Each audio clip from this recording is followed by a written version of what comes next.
HOA hated my backyard flowers, so I replaced them with a giant field of corn. Ever felt the sheer frustration of pouring your heart into a passion, only to have someone with zero understanding try to tear it all down? The morning dew still clung to the vibrant petals of my heirloom roses and the cheerful faces of my sunflowers. My backyard wasn't just a garden. It was a riot of color and life, a testament to years of careful cultivation and a refuge for local pollinators. I, Elias Vance, a retired botanist, found immense joy and purpose in tending to my sprawling, biodiverse oasis. It was, in my humble opinion, a beautiful enhancement to our suburban neighborhood. Then came Karen. Karen Davenport, the self-appointed guardian of aesthetic uniformity for the Willow Creek Estates Homeowners Association. I was enjoying my morning coffee on the patio when her shadow fell across my prized dahlia bed. She stood there, arms crossed, a clipboard clutched tightly, her perfectly manicured hand pointing with disdain at my blossoming paradise. "Mr. Vance," she began, her voice brittle with thinly veiled disgust, "we have received, shall we say, concerns regarding your excessive landscaping. While we appreciate a well-maintained lawn, your backyard has become, frankly, a jungle. The sheer variety of species, the uncontrolled growth, the vibrant colors, it's all terribly distracting and, dare I say, quite chaotic. It detracts from the harmonious, manicured aesthetic we strive for in Willow Creek. We're going to need you to scale back significantly, perhaps to a more manageable and subdued flower bed." The main conflict, stark and immediate, hit me like a thorn bush. Karen, armed with her subjective, narrow-minded vision of beauty and an almost pathological need for control, was demanding I dismantle my life's work, my passion, my very identity. Her condescension was palpable, as if my dedication to nature was some kind of unruly hobby. She truly believed my thriving garden was an excessive and chaotic affront to her manicured sensibilities. I tried to explain the ecological benefits, the native plant species, the crucial role my garden played in supporting local bee populations, which were in decline. "Ms. Davenport, this isn't just excessive landscaping. It's a certified monarch way station, a haven for pollinators, and it's meticulously maintained. Every plant serves a purpose, contributing to the local ecosystem. I even offered to host a small educational tour for the HOA explaining the importance of biodiversity." Karen, however, simply wrinkled her nose, as if detecting an unpleasant odor. "Mr. Vance, your ecological benefits are quite beside the point. We are a community of manicured lawns and tasteful, controlled floral arrangements. Your naturalistic approach is a jarring anomaly. You have 1 week to clear out at least half of this wilderness, or face escalating fines and removal orders." Her tone was dismissive, her eyes holding a glint of perverse pleasure, as if she enjoyed exercising her petty authority. The fines began, accumulating rapidly. I appealed to the HOA board, presented scientific data, even brought in a landscape architect to testify on my behalf. Karen, however, had successfully swayed enough board members with her relentless campaigning for property value protection. My appeals were denied. Then, her pettiness turned into outright destruction. Early one morning, under the guise of pest control, she sent a private landscaping crew onto my property. They weren't just spraying pesticides. They were specifically targeting my rarest and most fragile heirloom varietals, a collection of nearly extinct native orchids, and a unique strain of medicinal herbs I was cultivating for a local university research project. They sprayed them with a potent, non-selective herbicide, designed to kill everything it touched. By the time I discovered the damage, my heart sank. My precious, irreplaceable plants were wilting, their leaves already turning black. It was a targeted act of malice, designed to eradicate what she deemed unruly. Right after discovering the chemical assault on my garden, a crucial twist unfolded from an unexpected source. My shy, introverted intern, Maya, a brilliant young botany student who often worked in my garden, had been experimenting with a new time-lapse camera system, hoping to capture the subtle movements of plant growth. She rushed over, her face pale. "Dr. Vance, I think I caught them.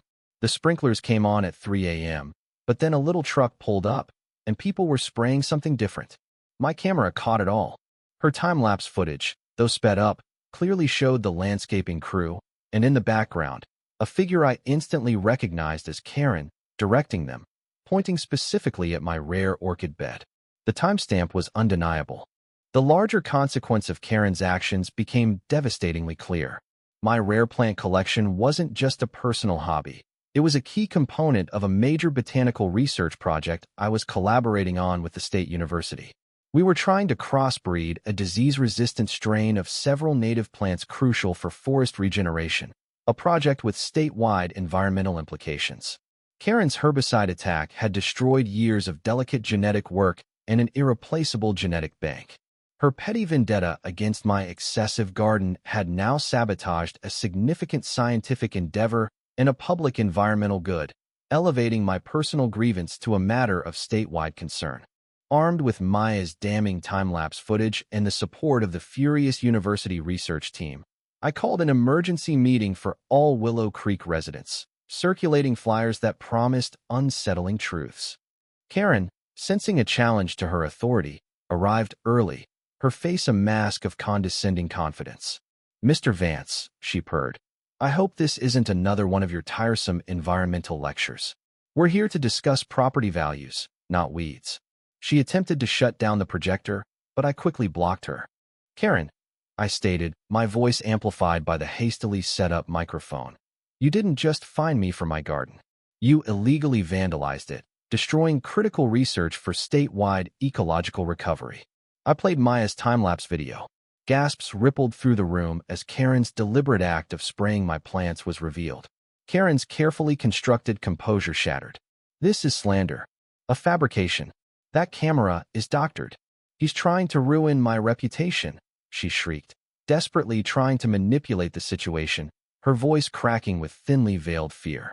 Just as she was mid-tirade, the doors to the community hall swung open, and walked not just Chief Harding of the Willow Creek Police Department, but also a stern-faced representative from the State Department of Environmental Protection, DEP, and surprisingly, the dean of the state university's botany department, a formidable woman with a reputation for scientific integrity. The DEP representative spoke first. "Ms. Davenport, we have probable cause to believe you have committed acts of felony property damage and serious environmental violations.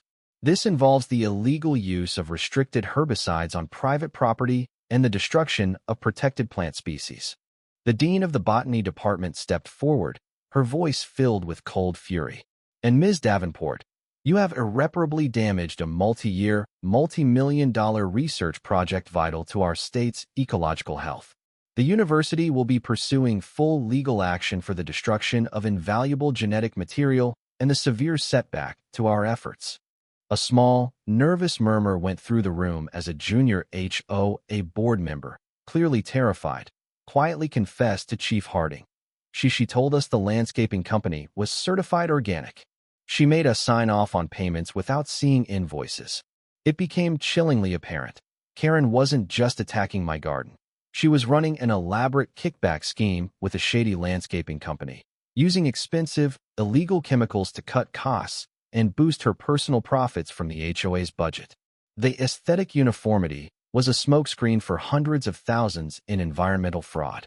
A past incident, whispered among the older residents, revealed that Karen had been previously accused of deliberately poisoning a rival's prize-winning show dog, also under the guise of pest control, suggesting a long-standing pattern of malicious destruction. The consequences for Karen Davenport were immediate and utterly devastating. She was arrested by Chief Harding on multiple charges, including felony property damage, environmental crimes, and later, as the full extent of the fraud was uncovered, for embezzlement and conspiracy.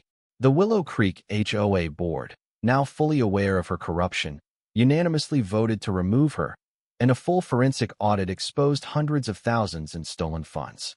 The manicured aesthetic she so championed became a symbol of her hypocrisy and greed. Her carefully cultivated image as the refined community leader shattered into irreparable fragments. The neighbors who had once blindly followed her now openly condemned her, realizing they'd been manipulated and their community funds stolen. Her social circles, built on an illusion of power, quickly abandoned her, unwilling to be associated with such a public scandal. Her wealth, her status, Her entire privileged existence all confiscated as part of the ongoing investigation and subsequent lawsuits. She lost everything: her freedom, her fortune, and her reputation. The ultimate irony was that her petty obsession with controlling my backyard ended up exposing a vast criminal enterprise that consumed her entirely. As for my backyard, it was quickly restored with the help of the university's resources.